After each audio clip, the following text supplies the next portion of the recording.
Foreign funding case 8 volume के बारे में कहा था। एक बहुत ही इंपॉर्टेंट बात है, वो ये है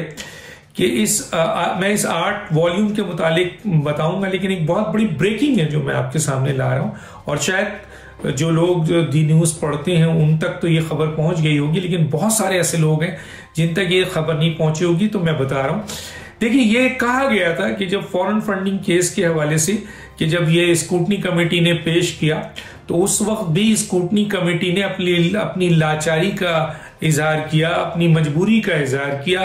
अपनी बेबसी का इजहार किया, जबकि स्क्रूटनी कमेटी चाहती तो ये सारी चीजें वो कर सकती थी, लेकिन उसने वो नहीं किया, क्योंकि उस पर हमारा ऑब्जेक्शन था और हमारी ये बात थी और अकबर बाबर की भी थी कि जो स्क्रूटनी कमेटी है ये बेसिकली फॉरेन फंडिंग केस को डिले कर रही है और इसको नुकसान पहुंचा रही है और मेरिट पे इस प्रोग्राम को इसको होने नहीं दे रही है। और इसके सरबरा डीजी लॉ है, जिसका हमने बताया था कि ऐसा लगता है कि डीजी लॉ जो है वो किसी दबाव में है, लालच में है, ये किस में है, जिन्होंने स्क्रूटनी कमेटी की सदारत तो ली, लेकिन इस अहम तरीन केस में जो है वो 3.5 साल ले लिया, हालांकि ये केस में ज्यादा टेक का टाइम नहीं था। अभी मैं बताता हूं कि कैसे ये चीजें हल हो सकती थी, जबकि इनके पास हुकूमती अहम तरीन इख्तियारात थे कि वो किसी भी इदारे को इन्वॉल्व कर सकते थे।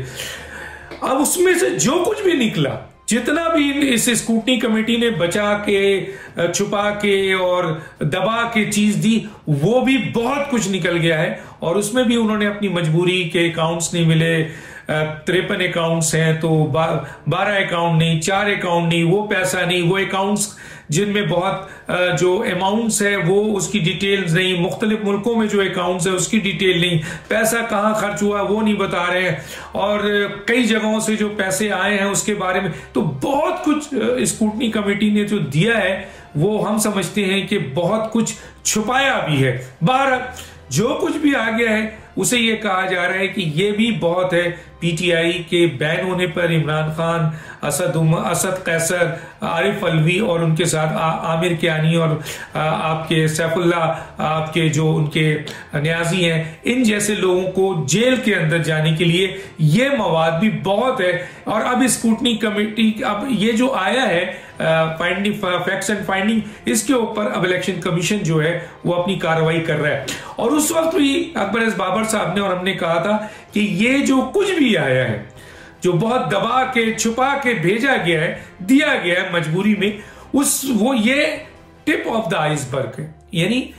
ये जब खोला जाएगा और इसके ऊपर आर्गुमेंट्स होगा तो फिर पता चलेगा कि समुंदर के नीचे जो ये थोड़ा सा आइस का जो कोना निकला हुआ है, ये पूरा एक पहाड़ है नीचे जो बहुत कुछ चीज देगा। उसकी एक मिसाल अभी आ गई। अभी आपने देखा था कि उसके हवाले से अकबर बाबर साहब ने डिटेल दी थी कि 8 वॉल्यूम है और वो चीज भी नहीं दिखाई जा रही है, और बहुत कुछ जो है वो स्टेट बैंक ऑफ पाकिस्तान ने जो चीज दिया है। एक जो अभी स्टोरी आई है 27 तारीख को, और वो है दी न्यूज में फखर तुरानी साहब, उन्होंने बड़ी इंपॉर्टेंट न्यूज दी है जो मैं आपसे शेयर कर रहा हूं और मैं दिखाऊंगा भी उसको। उसमें उन्होंने ये फैक्ट्स एंड फाइंडिंग की है कि जो लिस्ट स्क्रूटनी कमेटी ने दी थी, जो लिस्ट पीटीआई की थी, जिसमें पीटीआई ने ये क्लेम किया था कि ये इनके डोनर है जिन्होंने इनको पार्टी फंड्स दिया है, उसको उन्होंने रैंडमली, पूरा का पूरा नहीं, रैंडमली कुछ जो नाम उठाए और उस नाम को लेकर उन्होंने अप्रोच किया उन लोगों को जो पीटीआई क्लेम करती है कि फॉरेन फंडिंग में, यानी पार्टी फंड में इन्होंने पैसा पार्टी को दिया है। उसमें जब उन्होंने उन लोगों से राब्ता किया तो पता ही चला कि तकरीबन 27% ऐसे लोग हैं उस रैंडम में, पूरा का पूरा नहीं मैं बता रहा हूं, रैंडम जो लिया उन्होंने लिस्ट से नाम, उनमें 27% ऐसे लोग हैं जो ये कह रहे हैं कि जी हमने पार्टी फंड दिया है।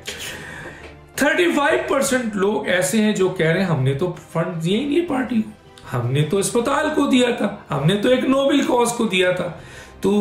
अगर वो नोबेल कॉज को दिया था और अगर ये पैसा उन्होंने आपके अस्पताल को दिया था, तो ये पैसा जो है वो अस्पताल को गया है या पार्टी को आया, अभी तो ये क्वेश्चन बनेगा। उससे पहला क्वेश्चन तो ये है कि 35% वो लिस्ट से नाम जो कि पीटीआई ने अपनी लिस्ट में पार्टी फंड्स के लिए देने वालों के नाम लिखे थे, उन्होंने इनकार कर दिया है कि हमने तो पार्टी फंड दिए ही नहीं, हमने तो नोबेल कॉज में दिया था, हमने तो अस्पताल को दिया था। तो अब ये कितना बड़ा मेगा करप्शन है कि लोगों ने पैसे तो दिए अस्पताल को पैसे जाने के बजाय वो पार्टी को डाइवर्ट कर दिया गया। तो ये तो बहुत बड़ा क्राइम है, बहुत क्रिमिनल ये जो है ऑफेंस है, ये तो बहुत बड़ा क्राइम किया है इमरान खान ने। जाहिर है उनकी मर्जी से तो हो नहीं सकता, उनके मर्जी के बगैर तो हो नहीं सकता, क्योंकि वो पार्टी के चेयरमैन है। तो अब एक नई चीज जो सामने आई, और ये बहुत बड़ी चीज है, जहां मैंने कहा कि जी आहिस्ता आहिस्ता, और अकबर एस बाबर भी कह रहे हैं कि बहुत बड़ी बड़ी चीजें अभी सामने आएंगी। तो ये एक और बड़ी चीज आ गई, और ये स्टोरी मौजूद है, ये मैं आपको दे रहा हूं, 27 जनवरी की स्टोरी है, और नाम भी मैंने मेंशन कर दिया है। तो ये एक रैंडम चेकिंग में जब पूरी की पूरी लिस्ट को चेकिंग की जाएगी तो फिर पता चलेगा कि आया वो तमाम डोनर्स जिन्होंने पैसे दिए थे वो इन तक पहुंचे हैं या नहीं पहुंचे। देखिए, मैं एक डॉक्टर की हैसियत से अपना, मैं नाम ले रहा हूं, अमेरिका में अपना एक अमेरिकन एसोसिएशन है पाकिस्तान की, पाकिस्तानी डॉक्टर्स की, और एक SMCR है। वहां जो चंद डॉक्टर्स थे जो PTI के बड़े ओहदेदार थे और बड़ा फंड्स उन्होंने रेस किया था, उन्होंने ये कहा था, उन्होंने भी ये क्लेम किया था बहुत पहले, और उन्होंने ईमेल्स भी है इमरान खान को की थी। उन्होंने हमें भी बताया था कि हमने बहुत फंड्स दिया है पार्टी को और आपके इमरान खान साहब को, लेकिन उसके बारे में हमें बताया नहीं जाता है कि वो पैसा कहाँ है। इसी तरह कुछ लोगों का ये ख्याल था कि हमने बहुत फंड दिया है उन डॉक्टर्स का, हॉस्पिटल को दिया है हमने पार्टी को फंड नहीं दिया है। लेकिन इमरान खान बताते ही नहीं है कि जी वो पैसा हमारा कहां इस्तेमाल हुआ। तो इसका मतलब ये है कि अब वो जो बातें थी जो हमसे की गई उन डॉक्टर्स ने जो बहुत उस वक्त फंड रेजिंग कर रहे थे, वो बातें आज फखर दुरानी साहब साबित कर रहे हैं, और उन्होंने उन लिस्ट से जो कि PTI ने दी, स्क्रूटनी कमेटी ने जिसको एस्टैब्लिश किया, उसमें से रैंडम जो है वो एक लिस्ट से कुछ लोगों का नाम उन्होंने लिया, और उसको जब अप्रोच किया तो पता ये चला कि 27% कह रहे हैं कि जी हमने पार्टी को फंड दिया है, 35% कह रहे हैं कि हमने पार्टी को फंड नहीं दिया। तो ये पार्टी लिस्ट में कैसे नाम आ गया? तो गोया बाहर की जो आपके फारूक मिर्जा हैं जिन्होंने इन्वेस्टिगेट किया था, उन्होंने भी ये कहा था कि बहुत सारे फेक नाम हैं जो नाम से यहां पाकिस्तान में ये शो कर रहे हैं कि इन्होंने इनको फंड्स दिया है। तो गोया एक तो फेक नाम है, एक तो है ही नहीं नाम, और दूसरा आज साबित हुआ कि जिन लोगों ने जो डोनर्स थे हॉस्पिटल के एक नोबेल कॉज के, उन डोनर्स का नाम भी यहां दाखिल कर दिया गया है कि यहां से हमें फंड्स मिले हैं, हालांकि वो कह रहे हैं हमने तो पार्टी फंड्स दिए नहीं है। तो क्या इसके ऊपर ये एक बहुत बड़ा क्राइम नहीं है? ये बहुत बड़ा क्राइम है। तो अब इसके ऊपर भी आर्गुमेंट्स होना चाहिए और नई नई बातें अभी सामने आएंगी। और एक और मुतालबा अब सामने आता है कि जो डोनेशन हॉस्पिटल्स को जहां जहां से भी दी गई है उसकी एक ऑडिट होनी चाहिए। वो ऑडिट नहीं जो इमरान खान साहब ने पार्टी फॉरेन फंडिंग केस में ऐसे ऑडिटर हायर किए जो कि जिन्होंने चीजों को जिस तरह मसलन छुपाया और जिस तरीके से इमरान खान ने कहा उस तरीके से पेश कर दिया। तो ऐसा लगता है कि जी इस नोबेल कॉज में शौकत खानम के हवाले से एक न्यूट्रल, बल्कि ऑडिटर जनरल ऑफ पाकिस्तान एक टीम जो है वो नॉमिनेट करे, जो जाके उसकी भी ऑडिट करे कि आया जिन लोगों ने अस्पताल को फंड दिया वो पैसे कहां चले गए। ये हम बहुत अरसे से कह रहे हैं कि वहां पे भी जो पैसे गए हैं, लोगों का कहना है कि वो पैसे भी वहां नहीं पहुंचे, उसकी डिटेल उनको नहीं बताई गई। आज वो चीजें साबित भी हो रही हैं। तो गोया अब एक शौकत खानम के लिए भी ऑडिटर जनरल ऑफ पाकिस्तान के जेर सरपरस्ती या कोई बहुत नामी गिरामी ऑडिटर फर्म के जरिए इसकी ऑडिट करानी चाहिए शौकत खानम की भी, कि पाकिस्तान भर से, दुनिया भर से लोगों ने इस नोबेल कॉज में जो पैसा दिया, आया उसमें ये पैसा लगा है या वो पैसा कहीं और इस्तेमाल हो गया है, रियल इस्टेट में हो गया है, लोगों के अय्याशियों में हो गया है। क्योंकि उनकी अपनी पार्टी के लोग ये कहते हैं कि जो लोग साइकिल पे आते थे, जो किराए की गाड़ी पे आते थे, जो बस से उतरते थे, आज अरबपति हो चुके हैं। उनके पास लैंड क्रूजर्स हैं और बड़ी बड़ी लैंड क्रूजर्स और बड़ी बड़ी गाड़ियां आ गई हैं। तो वो पैसे कहां गए? और यहां पर ये रिफ्लेक्ट कर रहे हैं उन डोनर्स को जो कि आपके शौकत खानम के हैं, उसको यहां पर पार्टी फंड के लिए डोनर वो करते हैं 35% कहते हैं हम नहीं। मुझे उम्मीद है कुछ लोग और फखर साहब या इंशाल्लाह हम इस जो लिस्ट है इसमें से मजीद लोगों को अप्रोच करेंगे और उनसे ये मालूम करेंगे जो रह गए हैं कि आया आपने भी पार्टी फंड दिया है या आपने अस्पताल को एक अच्छे कॉज को डोनेट किया था, पैसा दिया था, वो पैसा जो है वो भी आपको आपका जो है वो आपने पार्टी को फंड दिया था या अस्पताल को दिया था। तो पता चल जाएगा टोटल लिस्ट में से, जो बहुत बड़ी लिस्ट है जिससे में ये कहा गया है कि इसमें फेक नाम दिए हैं। और अब तो ये बात भी साबित हो गई है कि वो अस्पताल के डोनर थे, वो पार्टी फंड के डोनर थे नहीं थे जो इन्होंने उनका नाम यहां इस्तेमाल किया है। तो मजीद इन्वेस्टिगेशन से पता चलेगा कि और कितने ऐसे लोग हैं जो कि पार्टी लिस्ट में, पार्टी फंड के लिहाज से लिस्ट में पीटीआई ने दाखिल तो किया है उनका नाम, लेकिन वो असल में पीटीआई पार्टी फंड डोनर नहीं है बल्कि वो अस्पताल के डोनर हैं। ये बहुत बड़ा एक क्राइम है। एक तो ये वाकया, और दूसरी जो इंपॉर्टेंट बात है वो अभी तक इलेक्शन कमीशन ने भरे, चीफ इलेक्शन कमीशन ने भरे अपने इलेक्शन कमीशन के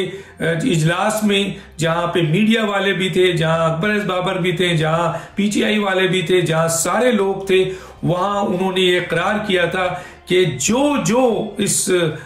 वॉल्यूम है, 8 वॉल्यूम है या जो भी लिस्ट है उसमें जो कंटेंट है स्टेट बैंक ऑफ पाकिस्तान के हवाले से जो दस्तावेजात है, डॉक्यूमेंट्स है, एक डॉक्यूमेंट्स भी नहीं छुपाया जाएगा, एक डॉक्यूमेंट्स भी नहीं छुपाया जाएगा, सबको जो है वो पब्लिक किया जाएगा। लेकिन उनके उस स्टेटमेंट 18 जनवरी के बाद आज तकरीबन 1 हफ्ता 2 हफ्ता होने वाला है, अभी तक जो है वो डॉक्यूमेंट जो कि स्क्रूटनी कमेटी के पास है, इलेक्शन कमीशन के हुक्म के बाद ओपन जो है वो एग्री करने के बाद, अप्रूव करने के बावजूद आपके स्क्रूटनी कमेटी नहीं दे रही है उन लोगों को जिनको ये मिलना चाहिए। अकबर एस बाबर साहब ने इस सिलसिले में रिटर्न भी दिया है, दूसरे लोगों ने भी रिटर्न दिया है, लेकिन अभी तक जो है वो स्क्रूटनी कमेटी नहीं दे रही। और हम पहले भी बता चुके हैं कि स्क्रूटनी कमेटी में जो डीजी लॉ है वो एक बहुत बड़ा फैक्टर्स है,